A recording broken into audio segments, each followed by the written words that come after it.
샬롬 반갑습니다. 오늘은 매일 바른 교회 16번째 시간입니다.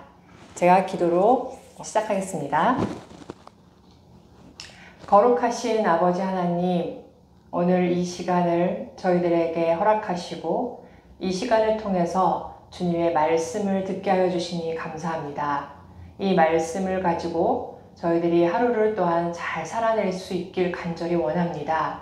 그러기 위해 주님 앞에 무릎 꿇고 보아오니 저희들 심령에 임재하여 주시고 저희들의 마음을 만져 주시옵소서. 이 시간 우리 주 그리스도의 그 큰 도우심을 간절히 구하며 이 모든 말씀 우리 주 예수 그리스도 이름으로 기도드렸습니다. 아멘.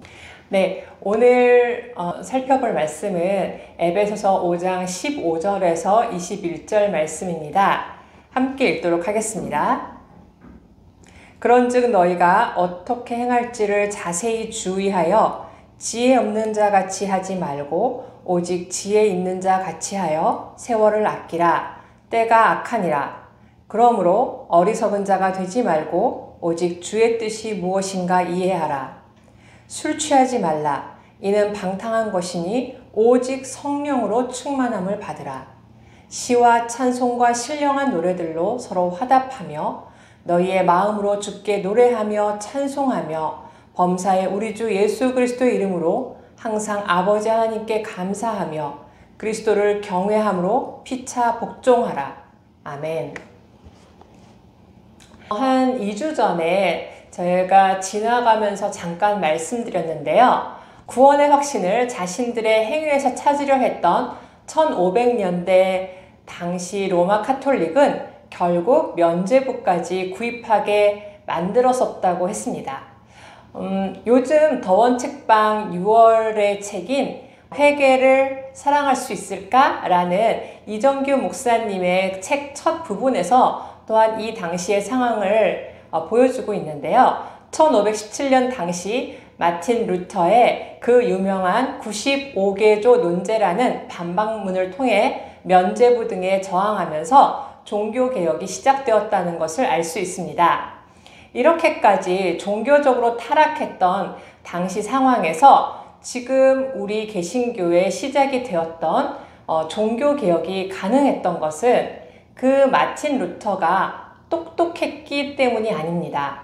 바로 성령 충만함의 결과가 타락한 종교심에서 초대교회로의 개혁을 가져오게 된 것이죠.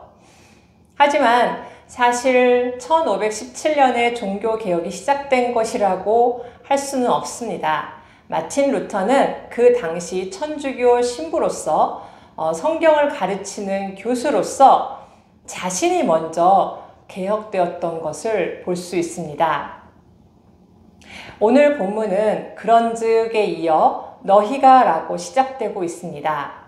너희라는 것은 복수형이죠. 한 개인을 향한 그 말씀이 아니라는 것을 보여주며 모두, 즉 공동체에 주시는 말씀이라는 것입니다. 개인 성도에게 하신 말씀이 아니며 이 세상에서 교회 공동체가 어떻게 살아야 하는지를 오늘 본문에서 세 가지로 말하고 있는 것을 볼 수 있죠.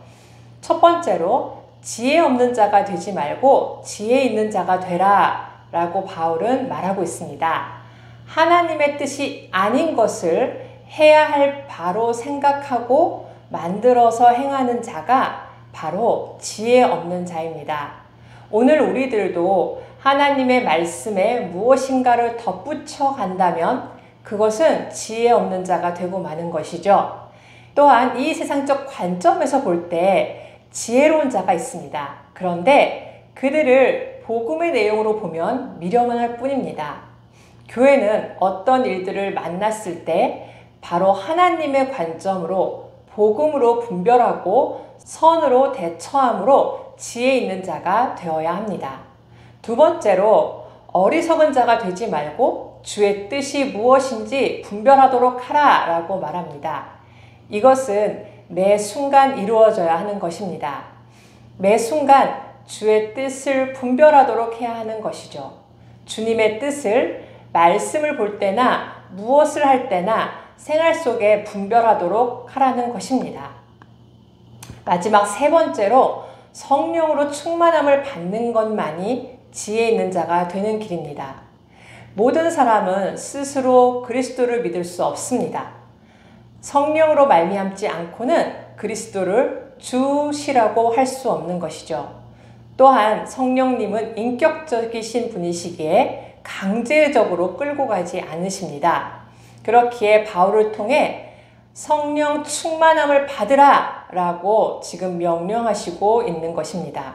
그런데 성령 충만함은 우리가 노력함으로 가능한 것은 아닙니다. 이미 우리에게 성령님이 계신다는 것을 기억하십시오.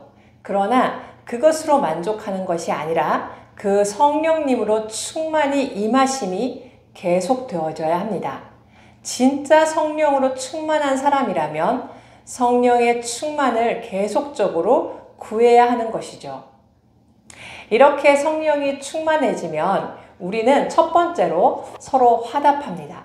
시, 찬미, 신령한 노래로 서로 화답하는 것이죠. 다양하게 표현한 방식이지만 주님 앞에 드리는 노래들을 말하는 것입니다. 서로 이야기하는데 무엇을 이야기하는 것입니까? 하나님을 이야기하는 것입니다. 즉, 이것은 하나님 앞에 우리가 모일 때마다 하나님을 노래하며 서로 하나님을 높이며 교제하게 된다는 것을 알 수 있습니다. 또 성령 충만해지면 우리는 마음으로 주께 노래하고 찬송합니다. 이것은 서로에게 노래하는 것이 아니라 주께 하는 것입니다. 그 찬송은 진심으로 드리는 예배를 말합니다. 예배가 바르게 드릴 수 있게 된 것 역시 성령 충만함으로 인한 것입니다. 세 번째로 성령 충만해지면 늘 감사하게 됩니다. 예수 그리스도의 십자가의 사건이 얼마나 놀라운 일인가를 알고 그것을 가지고 하나님 앞에 감사함으로 나아가게 됩니다. 네 번째, 그리스도를 경외함으로 피차 복종하라. 오늘 본문의 마지막 말씀입니다. 이 말씀은 이 이후의 구절을 다 나타내고 있는 것입니다. 부모와 자녀들의 관계에 있어서, 남자와 여자의 관계에 있어서 그리스도를 경외함으로 피차 복종하라고 말씀하고 계신 것이죠. 그리스도를 경외하기 때문에 서로에게 복종할 수 있는 것이며 성령의 충만함으로 하는 것이기 때문에 이것 또한 가능한 것입니다. 이렇듯 성령으로 충만해지면 우리의 정신이 가장 온전하게 됩니다. 성령님은 우리 안에서 그렇게 역사하십니다. 면죄부까지 거래하면서 잘못된 종교심으로 가득 찼던 당시의 상황에서 지금의 우리 교회들이 온전하게 세워지게 된 것은 바로 성령 충만함의 결과입니다. 하지만 우리는 그 당시처럼 언제든지 타락할 수 있습니다. 그러므로 매 순간 종교개혁의 성령 충만함이 우리 안에 이루어져야 합니다. 성령 충만함을 당연한 것으로 보는 것이 아니라 계속해서 간구해야 합니다. 그러면서 성경의 가르침에 따른 것인지 아닌지 그것을 늘 내 행함의 근거로 두시기 바랍니다. 그리고 그 근거에 따라 행함으로 성령의 충만한 사람이 되시길 바랍니다. 기도함으로 마치겠습니다. 전능하신 아버지 하나님, 저희들을 주님의 자녀로 삼아주시고 저희들 가운데 성령 하나님을 보내주시어 우리의 삶을 인도하시고 붙잡아 주시니 감사합니다. 하지만 저희들은 여전히 연약합니다. 여전히 우리의 모습은 예배하기에 적합하지 못한 모습을 가질 때가 많고 사람들과의 교제에 있어서도 하나님을 드러내기보다는 내 자신을 드러낼 때가 얼마나 많은지 모릅니다. 주님, 저희들에게 성령의 충만함을 허락하여 주시옵소서. 아니 주님, 매 순간 우리가 주님의 그 충만하심을 계속적으로 간구하며 참으로 주님의 말씀을 우리 가까이 두며 그 말씀을 근거로 하여서 하나님 앞에 바르게 주님 기도할 수 있게 하여 주시고 바르게 주님을 예배하는 자가 되게 하여 주시고 바르게 주님 안에서 서로를 돌아볼 수 있는 저희 교회가 되게 하여 주시옵소서. 주님, 이 교회를 성령 충만함으로 채워주시고 참으로 그 가운데 주님의 한 몸으로 건강하게 세워지는 주님의 몸된 교회 되게 하여 주실 것을 믿습니다. 또한 한 부분 부분으로 저희들을 세워주시고 인도하실 주님을 찬양합니다. 이 모든 말씀 우리 주 예수 그리스도 이름으로 기도드렸습니다. 아멘.